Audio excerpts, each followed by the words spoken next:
Is off-grid living really for you? Today you can make this choice whether to go off-grid or not, and to make this choice you really need to understand what are the pros and cons of off-grid living. Since I've been living off-grid for 5 years now and I'm quite happy with it, for me the main benefit is independence.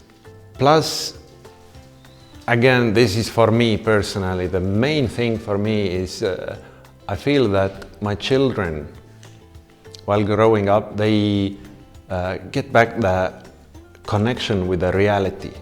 If you bring in the firewood and start the fire in the stove, you're not cold anymore. If you forget to switch off the lights, the batteries go dead and you can't play with computer anymore.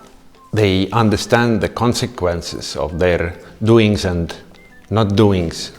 So I think it's really good for them, for their future life. What do you have to solve when building an off-grid house?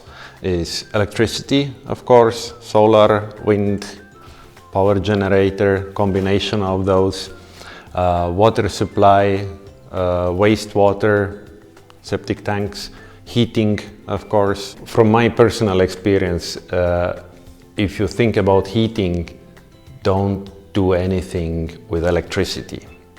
Like heat pumps, to run them from solar energy, it's at least here where we live, it's not a wise thing to do. Also, Estonia is quite in north, so you get solar energy effectively about 7 to 8 months per year. In the winter month, you don't get much solar energy and you have to charge your batteries from a power generator, and this would be kind of stupid to burn a fossil fuel to charge your batteries and then use this fossil energy just to heat up your room. One very common misconception about solar energy is that more panels you have is better.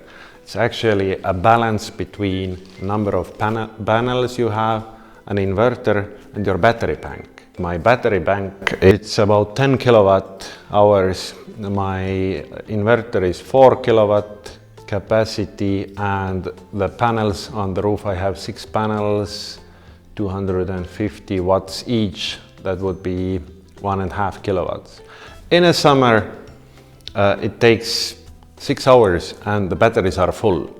And when I'm working in the office, and I'm not at home, all the solar energy from 2 o'clock in the afternoon is going for waste.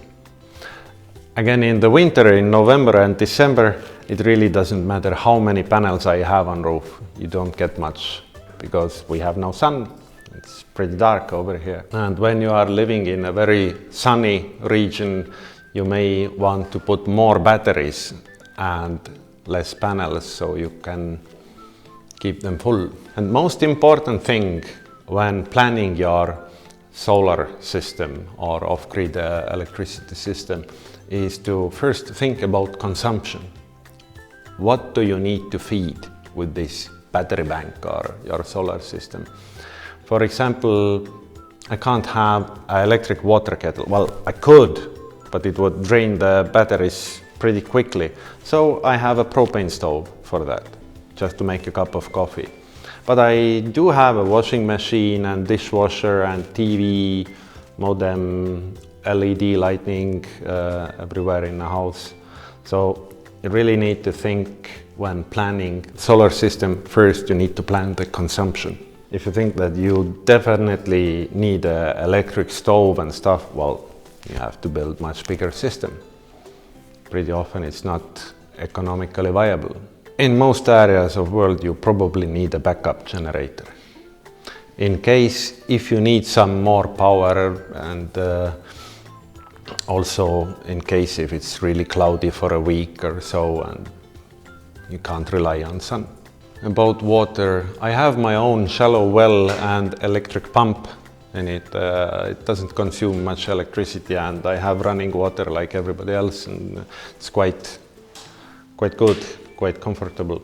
If you decide to go off-grid, again, a lot of planning ahead is really necessary. Otherwise, you may end up with a system which does not cover your needs, and your living quality drops significantly. But if you plan it really well ahead, well, I live like every other people.